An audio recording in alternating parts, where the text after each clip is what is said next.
Okay, welcome everybody. Can everyone see the PowerPoint up on the screen? I'm seeing some head nods. Fabulous. Then Steve and I will kind of get going. You guys are here today to learn a little bit more about engagement and how we can break that down into what impacts it and what you guys are already doing in the homes to help. But before we get into too much about that, you should probably know who we are. So my name's Dorothy Bierson, and I started out as a teacher and then became a school psychologist and then got my LMHC. So I work as a counselor. And both Steve and I work at Brooks Powers Group. And for Issaquah School District, I specialize in running the re-engagement clinic. So helping families if their students struggling with engagement. And I'm Stephen Ottinger. I'm a licensed psychologist with Brooks Powers Group, as Dorothy just said. And I've been working with Issaquah for the last almost 2 years now on trauma-informed supports for students and trauma-informed practices in education. And so I'm excited to be able to work with Dorothy on this and share some of this information with you guys today. One thing just to note, definitely feel free as we're going through to drop questions in the chat. We're gonna try and stop every once in a while, take a look at any questions that are coming up and making sure that we're pausing to give some clarifications and answer any questions that are coming up. So please utilize that chat and it helps us get a good sense of what kinds of questions you all have so we can make sure we're orienting what we're talking about as best to meet what your interests and curiosities are. Okay. And then two, this is the first training in a series. So at the end, we'll have some feedback forms for you guys to fill out to help us know where to go next and to answer any lingering systematic questions.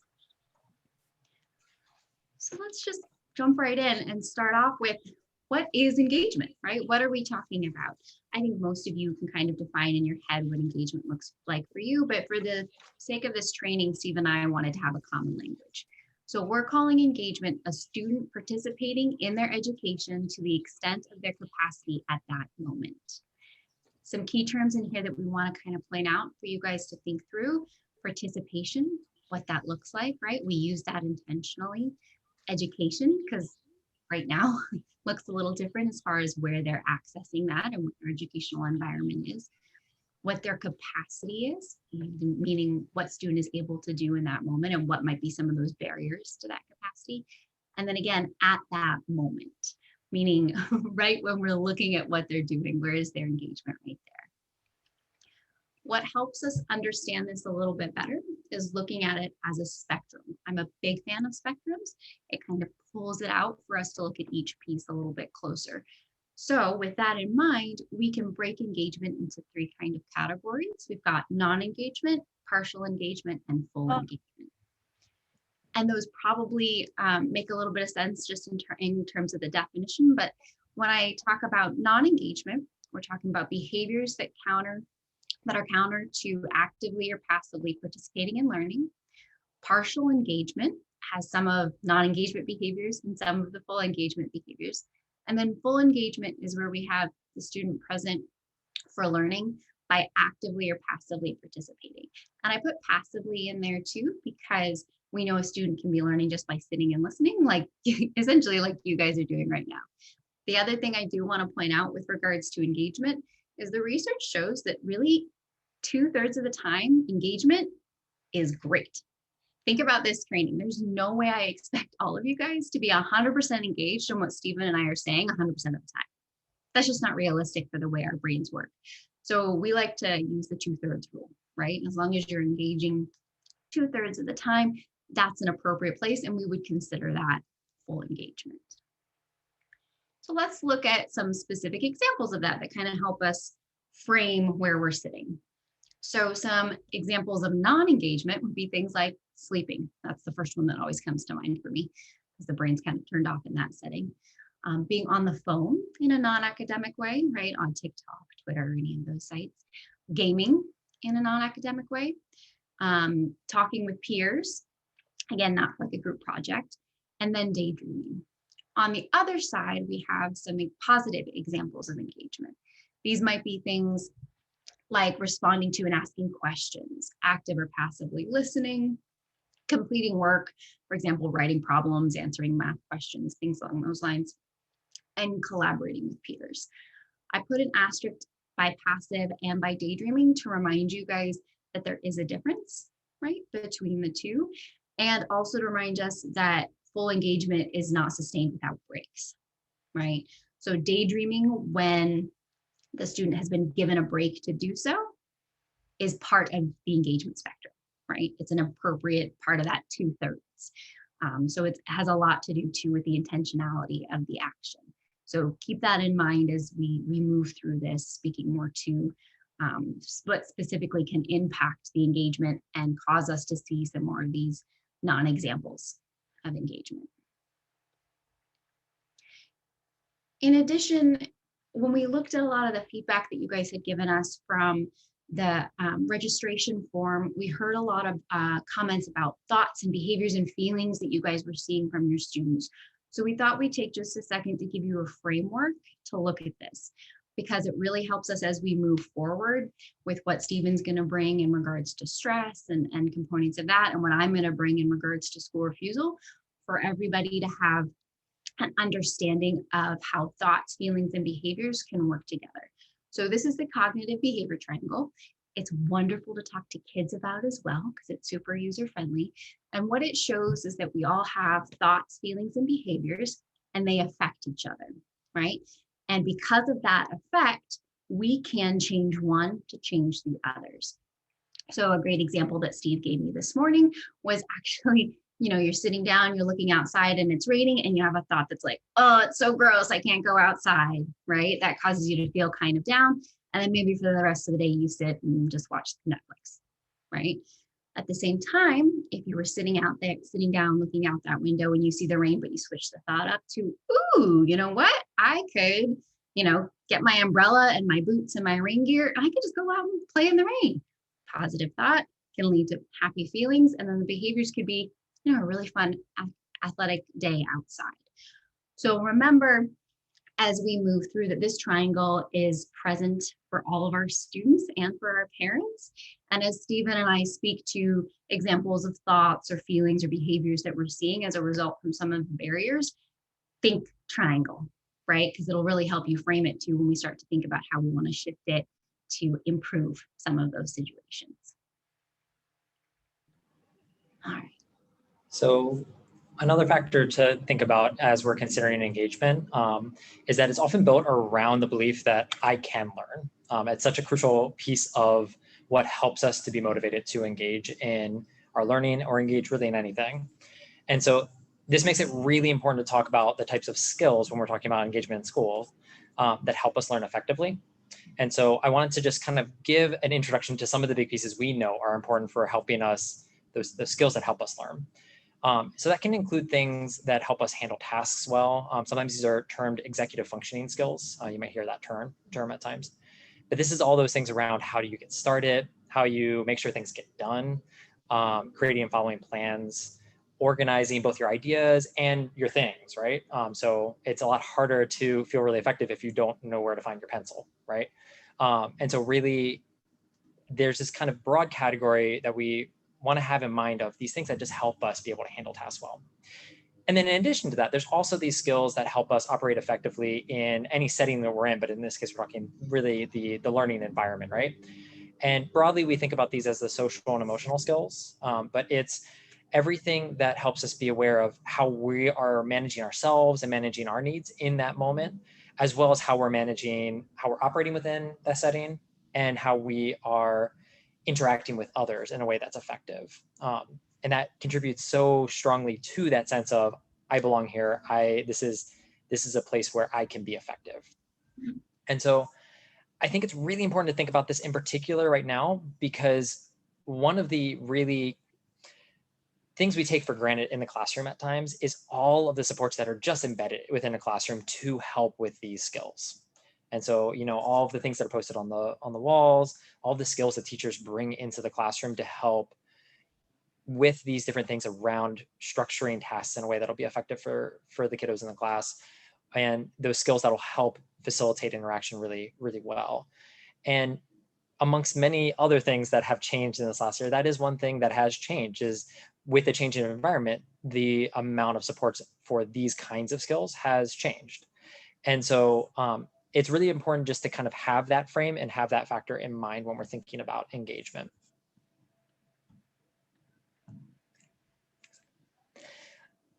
And so the other question that came up a lot in the feedback for this in the registration forms was the different ideas of the types of brains we're talking about that we really want to be thinking about engagement around. And the cool thing about what we're going to be talking about today is we're talking about approaches that can be beneficial for anyone. But additionally, if your child has a diagnosis of ADHD, anxiety, depression, autism spectrum disorder, learning disabilities, they have trauma-related challenges, there's other challenges that are happening right now. This is all going to be things that are going to be supportive for any of those kinds of needs, okay? I definitely still encourage you to think about your child's particular strengths, the way their brain makes sense of the world. And so I definitely, I always look to parents as the expert on their children. They know them better than anybody else. And so I definitely would say, take it into the context of how you know your child does their best, right? And how their brain kind of makes sense of things. But just know that this really is meant to be tools and strategies that can be supportive for anyone. Okay, so moving forward today, we're going to be talking about two broad categories of factors that impact engagement. So for each of these, we're going to talk about generally what it is, the things that we know contribute to it, and then how it impacts behavior around engagement. So in other words, how can we support, right? And so I'm going to be talking first from my lens, which is broadly trauma-informed supports, but really specifically, I'm going to target into stress and adverse experiences. And then after that, Dorothy is going to take over for a while and talk a little bit about engagement through that school refusal lens in order to better understand the types of things that help kids engage when it's hard. So yes, I do want to recognize that the perspective that I often come from is a trauma-informed lens.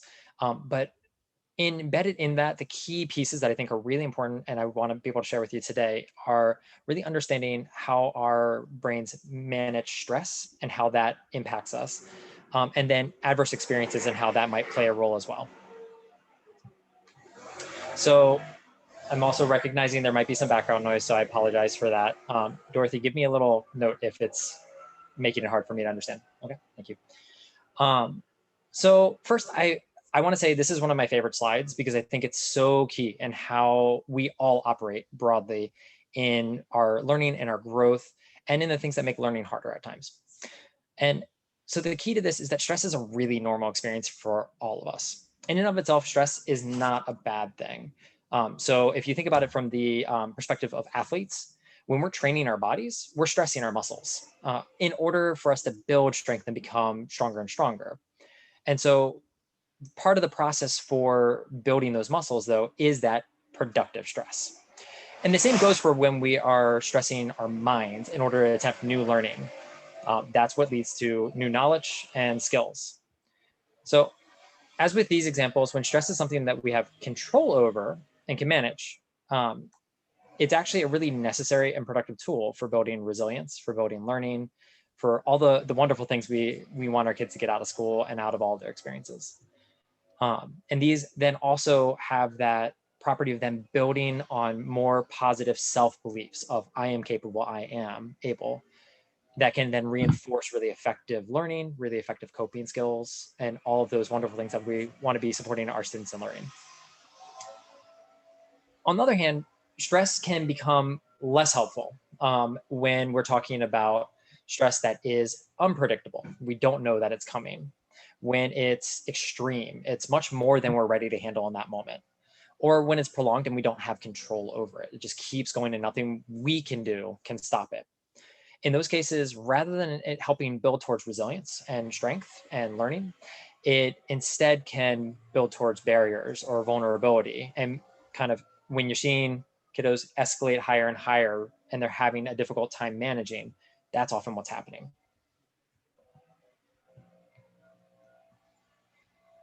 So with that lens, I do want to recognize that, we've been living in our current world for over a year now.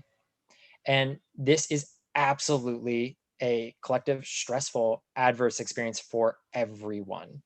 And so just recognizing that's where we're all sitting, and that's only talking about COVID-19. there are many, many, many other events and experiences and other things like that that have happened in the last year that are contributing to additional stressors, additional adverse experiences. And so I want to recognize that the ongoing crisis and everything else that's been happening, particularly for the last year, but for, forever, it does affect us. It affects all of us. How it affects each of us is different. And so, for each of us, while it's really important to recognize that it's ongoing stressor and it impacts our day-to-day, it does look different for different people as well. But just having that frame that this is something that we're all going through. And so that perspective on stress and recognizing how can we make stress as productive as possible and mitigate to the extent that we can the less helpful type of stress. That's just an important lens to have kind of in mind as we're thinking about stress and how it's impacting our kiddos. So what do we know about how stress impacts? Well, one really kind of big bucket of research into stress is ACEs. So this is adverse childhood experiences.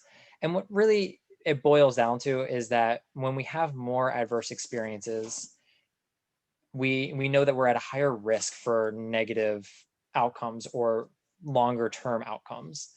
And that's, I want to be really clear, that's when you're talking about the adverse experiences without talking about anything that might buffer that. And so just purely talking about those adverse experiences.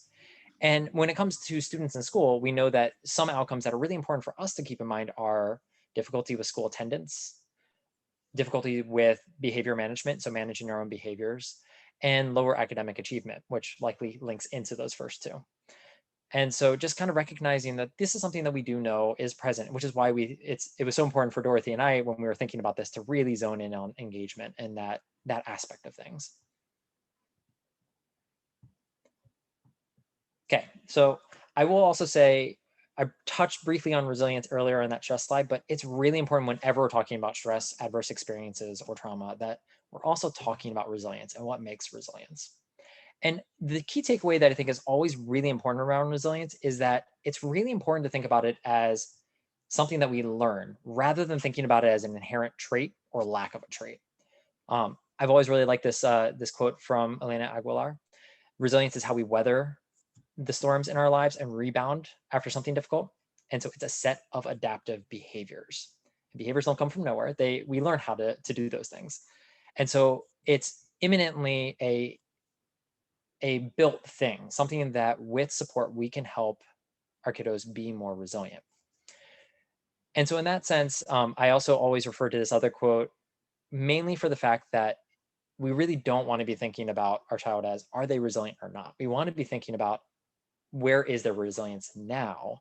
And remembering that, so Dr. Perry says children are malleable. I would say we're all malleable. So we all have the opportunity still for growth and for learning resilience. And so I would go back and just emphasize again, it's not about removing the stress. I would definitely reframe that, but it's instead about figuring out how we can make that stress be something that supports our growth and supports our ability to manage the things in our lives. So I do want to talk just a little bit about stress, trauma in the brain, and just kind of better understanding what you might see when we're going through these stressful experiences that we are right now, especially now that I know that there's changes in what the educational environment might look like. There's a lot of uncertainty, and that can raise the stress level. And so I've always found this particular graphic pretty helpful for thinking about, in that when we think about the things that the brain is responsible for, broadly, we can kind of break it down into these ideas of cognition, right? Your learning, your problem solving, your critical thinking, social emotional, how you're interacting with others within your environment and managing yourself, regulation, how you're kind of managing your own needs in that moment, and survival. What do you do when you feel unsafe, right? How do you do those basic things that make you feel safe, right? Or make sure you are safe. This is vastly an oversimplification, so I'll definitely acknowledge that, but it's a helpful frame to think about. And when we think about the kind of the ideal, what we see is this graph on the right side, right? We all have our typical ups and downs in our day, right? Times when we're feeling more energetic, times when we're feeling calmer, a little bit lower energy, and that's very normal. And ideally, we're living in this kind of what we call the resilient zone, that space where we're feeling flexible, we're able to engage in prosocial behavior. Most of our brain is focused on learning. It's focused on positive engagement with others, and those kinds of things. In contrast, if we think about what it looks like when stress is a very constant thing, when that destructive stress is something that is happening a lot, rather than be in a state where we can spend most of our brain in our thinking brain, right? In the parts of our brain that help us problem solve, that help us critically think, right? Help us engage with others in a really effective and positive way. Instead, a lot more of our brain is needed to take up space in making sure we're staying safe, making sure that we are keeping ourselves in a maintained state, right? We're having to spend a lot more time and energy on that. And so instead of being in a place where we can respond when things happen in our environment, stop, think, pause, respond. Instead, we're in this place where we're often reacting. Something happens, and before we even have a thought, we're reacting. And when we're thinking about it that way, this graph on the right can sometimes represent what that might look like for somebody, right? And so instead of being able to live in that resilient zone, it might look like popping above that, and all of a sudden the energy is over the top. It's impossible to manage. You have very strong anxiety happening, maybe hypervigilance. You're looking for threats everywhere, and that's all that your brain is able to do in that moment. Or alternatively, you might be in that lower side where this is what withdrawal looks like, right? So you're disconnected, you feel exhausted, no matter how much sleep or anything else or rest that you have, or you're feeling depressed. And well, again, I want to make sure I state that getting into these kind of places at times is totally normal for anybody. The idea with this is that this is something where we get stuck in these spaces. And so really thinking about when we're seeing that says that we're in a place where learning is not going to happen effectively. And so really just recognizing how to see some of those kinds of things, and recognizing that when we're talking about adverse stress that is destructive and not supportive, these are the kinds of things we might see, and where they become a barrier to us being able to really see our kiddos engaging in their learning.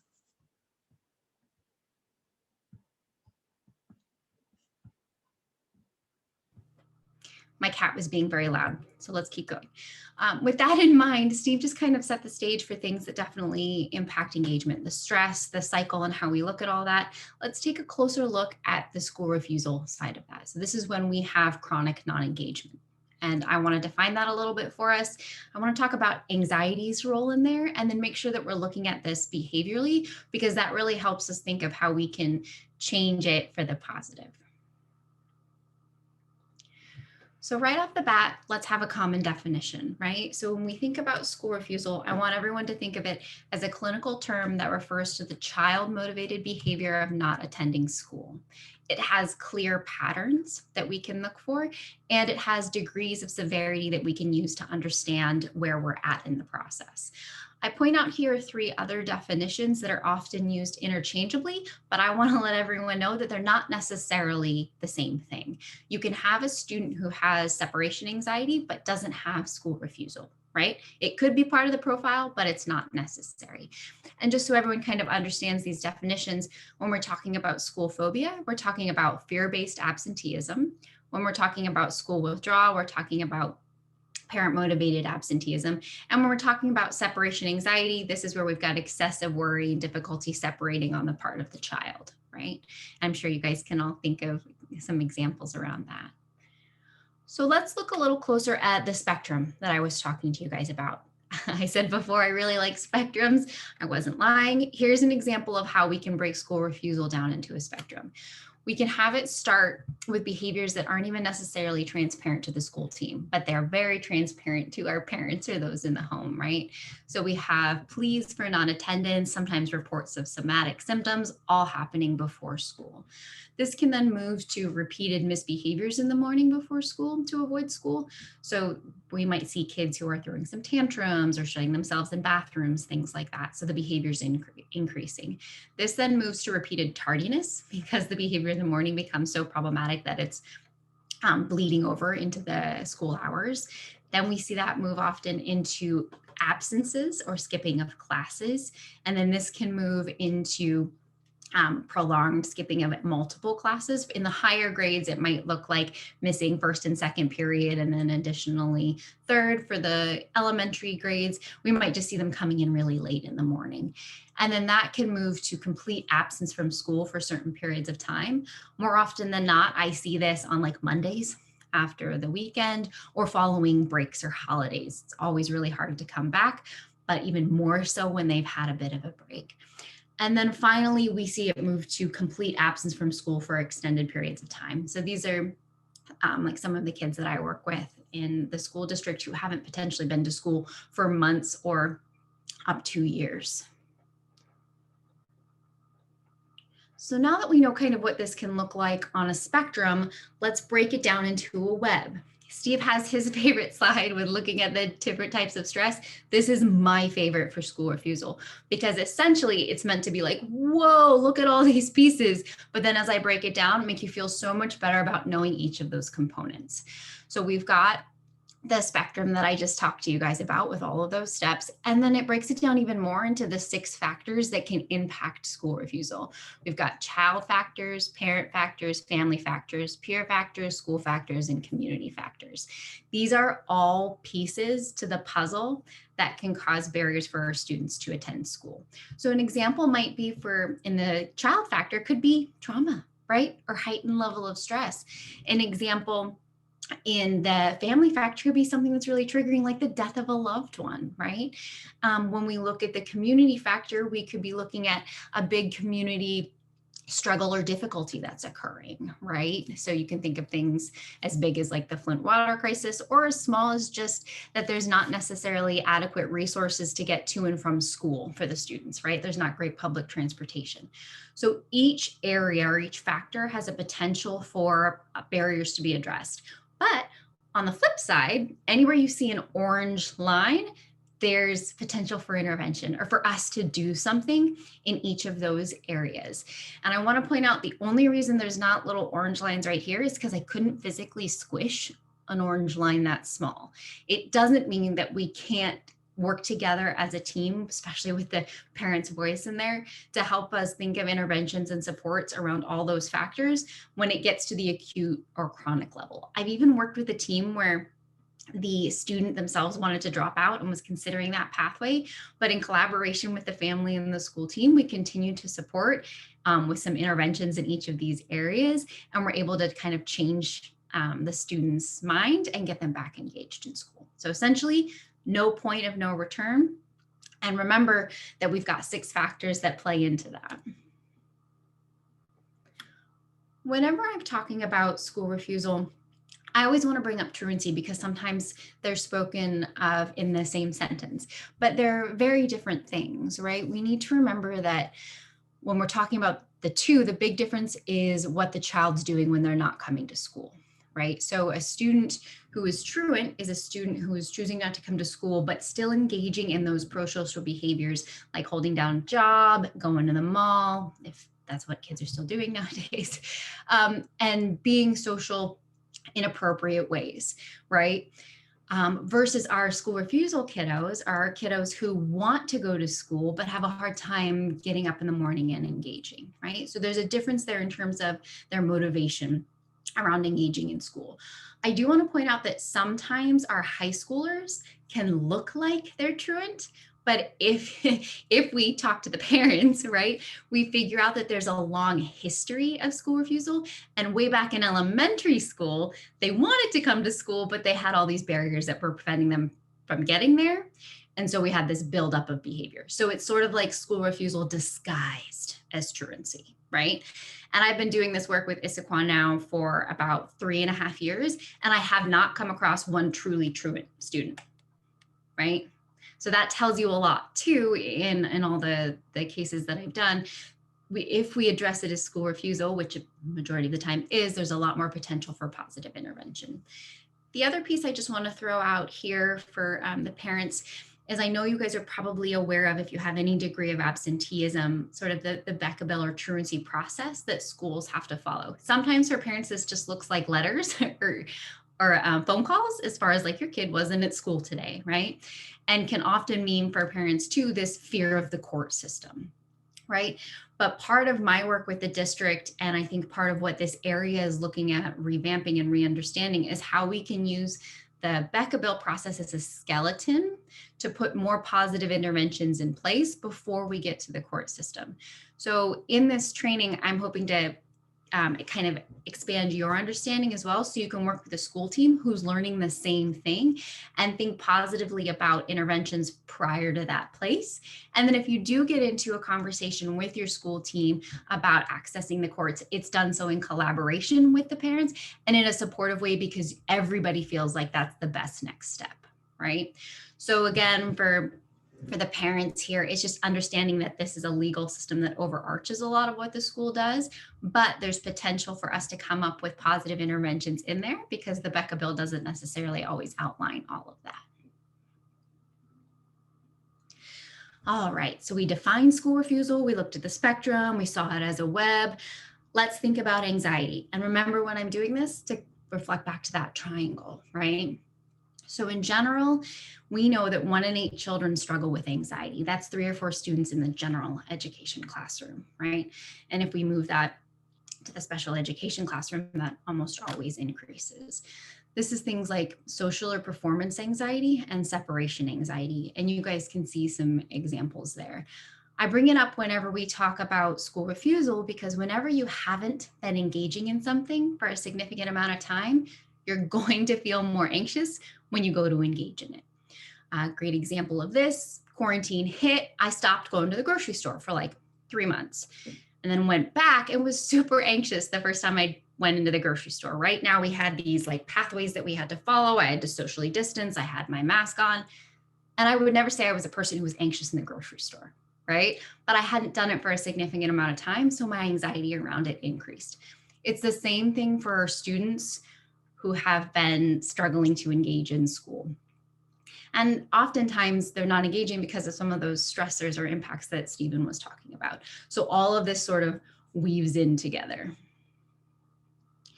So let's look at what exactly that anxiety avoidance cycle is. And remember, again, the triangle here, because we're talking about a student who's having thoughts and feelings that are then impacting how they're behaving. So I'm sure as I go through this, you guys can kind of fill out that triangle and maybe even think of, your own child or someone, that why you're here essentially, and how they might go through this. But we have anxiety around a certain situation that they're being asked to engage in. And then we see an increase in scanning for danger, physical symptoms intensify, intention narrows, and we shift our focus to ourself. Then we escape or avoid or have that desire to do so. There's the behavior. We get a short-term release or relief, like for example, if I'd left the grocery store. But in the long term, we see an increase in the physical symptoms of anxiety, more worry, loss of confidence about coping, and increased safety-seeking behaviors, right? So this is potentially wanting for the younger kids, for the parent to always be around, right? Or for the older kids, sometimes it's that phone that they have to always be on, that safety-seeking behavior. So you can see how this can spiral a kid downward. They're not going to want to engage from more and more things.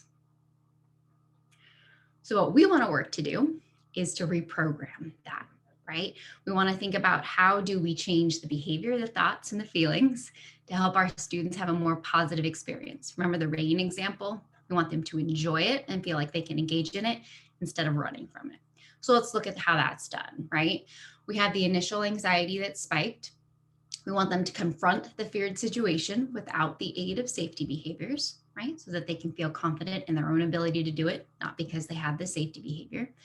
They will experience a short-term slight increase in anxiety, but then a decrease in physical symptoms and attention scanning. So we always want to tell our students and our parents that we're not getting rid of anxiety. We're bringing it down to a manageable bite-sized chunk so that they can get through it and feel more confident in their ability to do that, which is the next circle, right? Once they've gotten through it, then we want to move to using coping skills. The anxiety then decreases to a manageable level, and they have this greater belief in their ability to control their own response. So now you see them spiraling upwards, and they're going to be much more likely to engage in the next challenging situation. So let's look at what that can look like repeated over and over and over again, right? Because with school refusal, that's just like one little chunk or one little step in the process of getting back to school. So this ladder here, I like to call a gradual introduction to stressors or a gradual introduction to anxiety producing situations. And I presented this to school teams, and now I want parents to have this too, because it's a good way to break out what your plan is and where you want to get to. Up here at 9, that's our goal, right? Step 1 is where do we want to start that manageable chunk? And then I wrote out kind of a cookie cutter example here, again, pre-COVID, of how you can go through these steps. But it looks very different for each kid and needs to be tailored to have their voice as part of it. The big thing when we look at these steps is remembering that each one can take its own predetermined amount of time. So step 1, just the tutoring at home to get them exposed back to that academic setting, that could take 3 weeks, right? Before we see that decrease in anxiety to be a level that tells us we can go to the next step, and so on and so forth. So overall, this can take a really, really long time. So I always stress with teams, as long as we're collecting data and showing that we're moving gradually forward, right? And as long as parents are feeling like, okay, we're at step 1, but every time we do step 1, they get more comfortable with it, we're moving in the right direction. All right. So with all that in mind, let's go to supporting our students with some strategies. Yeah, so let's talk about a few foundational strategies to consider as our students continue with virtual or transition back to school. So many of these things are likely things you're already doing with your kiddos, but it's important at this moment to think about it in the context of their engagement and learning and what that looks, particularly as we kind of go through some different transitions and changes in the near future. So one frame I really like for thinking about how we engage in learning is something from Bruce Perry, who I referenced earlier, but he is a researcher on trauma-informed supports and the things that support us when we're feeling stressed and experiencing adverse experiences. And one model that he talks about is the 3 R's. So in order for us to be able to reason, that last R, this is our learning, right? And accessing the parts of our brain that help us to critically think, right? So I referenced that before as the cognition piece, but also we think about sometimes as the upstairs brain, right? The part of your brain that helps you problem solve. We need to first regulate and then feel related, okay? And really that relate piece is about feeling like you are part of the community and you're participating in the community. And so when we're thinking about that, it's really important to consider what are the things that we need to do in order to be regulated. And that's kind of broadly what Dorothy and I have been kind of touching on so far, the things that we want to consider in order to support regulation. And then we really want to think about what are the things that help folks feel related. And when we're thinking about our kiddos, for them to feel like part of their classroom community and that they belong and have a sense of belonging within that community. And so in thinking about that, there's a few things I want to zoom in on and just some basic strategies to really think about. And really, these are ones as parents, we tend to be so cognizant of already, but just to really be intentional about and know that, particularly when we're thinking about a situation like now, where we're living in this kind of situation where we don't always know what to expect and how things are going to be. So things always feel a little bit more stressful or in flux. Some really specific skills to think about are active listening, which is really that idea of listening without interruption. And then even more importantly, reflecting. One of my favorite pieces of research I've ever come across was one of the best ways to stop an argument in its tracks. And what that really is you stop, you hear the other person, and then you reflect back. So you're saying the problem is, and you reflect it back to them. Because when it really comes down to it, when you do that, what can they say? Yes, you're right. Or potentially maybe, no, it's actually this. And in either case, you're putting things into a place where the other person is needing to then say, okay, is that actually what I'm saying? And either feeling recognized, which is great, or being able to go back into their own critical thinking of saying, okay, here's how it actually is. And that gives you another opportunity to reflect. And so that is just one of the best ways to be able to really kind of push on that relationship piece and make sure people know that their voice is heard. And so for our kiddos, that's a great place to help bring back to a place of I feel like I am ready to be here and ready to engage in reasoning. Validation is another great play on that. So it's just adding in the point of naming the emotion. We know from research that just simply naming an emotion helps us kick back into that upstairs brain. It's just something we know is related into it. We call the strategy, name it to tame it. And so just really thinking about that piece and being really intentional of naming that emotion and helping our kiddos name their emotions is a great piece of building that relationship piece. And then finally, restoring and maintaining relationships.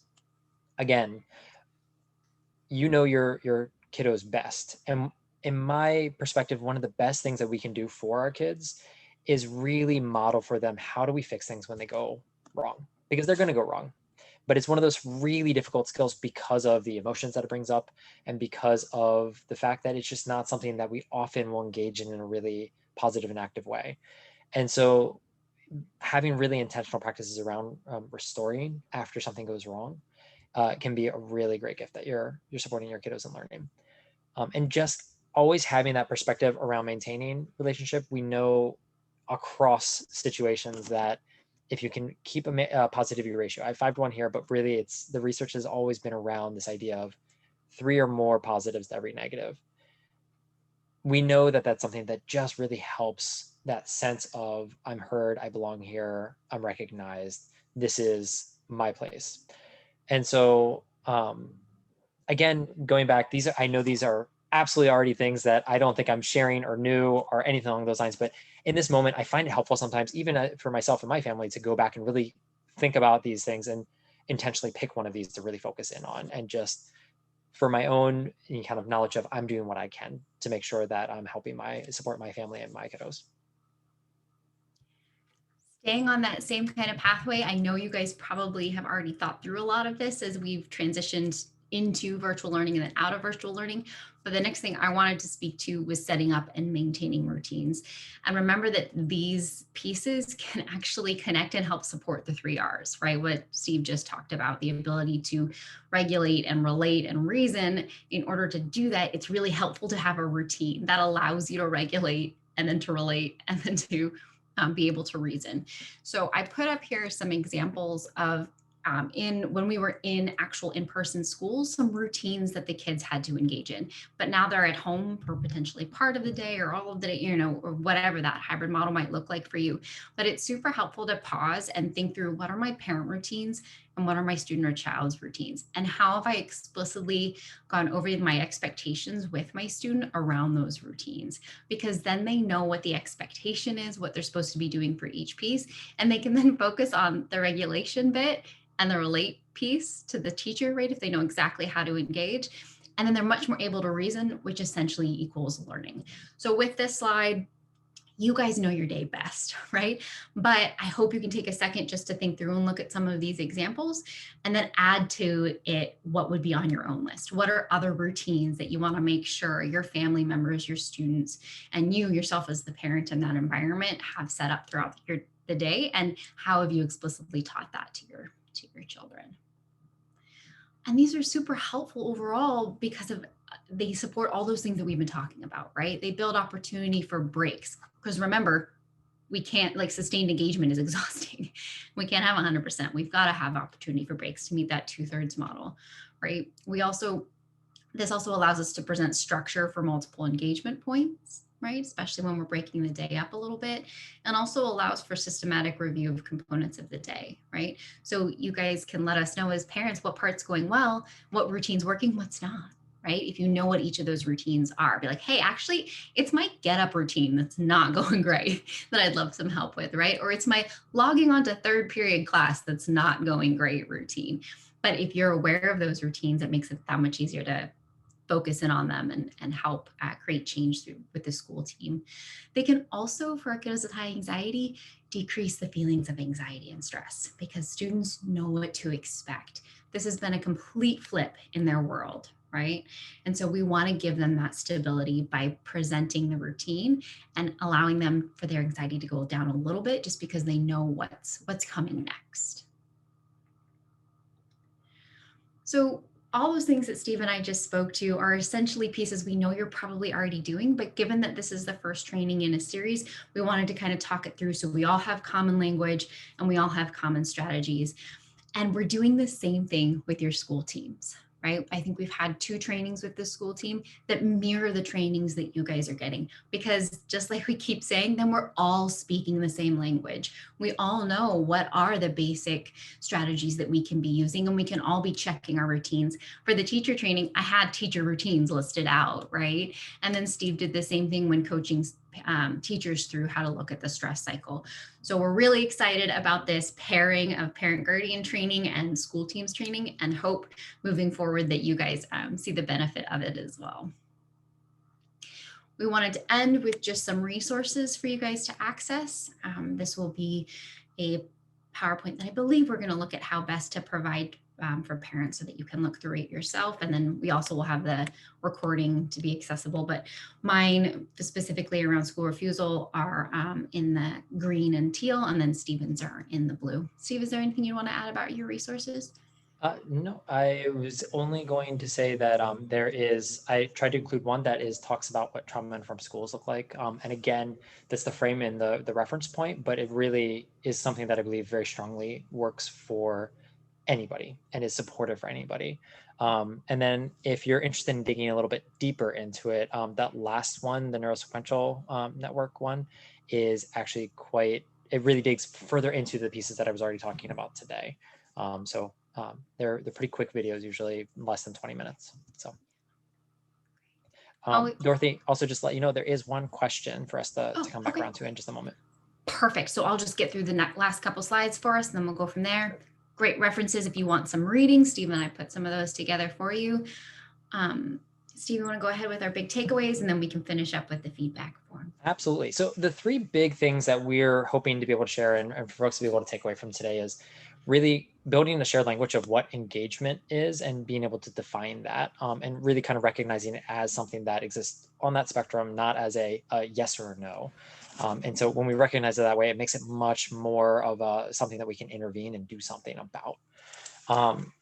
And getting into those pieces, really looking at what the impacts of stress, adverse experiences, anxiety, school refusal behaviors have on engagement and the behaviors that are related to engagement. And finally, just starting with a few foundational strategies that we know are beneficial for anyone in any household, and really zooming in on some of those just as a place to start and to really be intentional about to try and continue the support that we are working on for our students. Wonderful. Well, with that, we will move to questions here in just a second. Please come to the next training. This is just the first piece of 3. And then also don't hesitate to give us feedback. I believe that was sent in the email. We've got an English and a Spanish version, but we really do take that into account when we're tailoring our presentations, because we want it to be responsive to those that we're actually sitting in front of and speaking to, or virtually sitting in front of and speaking to. So why don't I go ahead and turn off the slides, and we can probably stop the recording.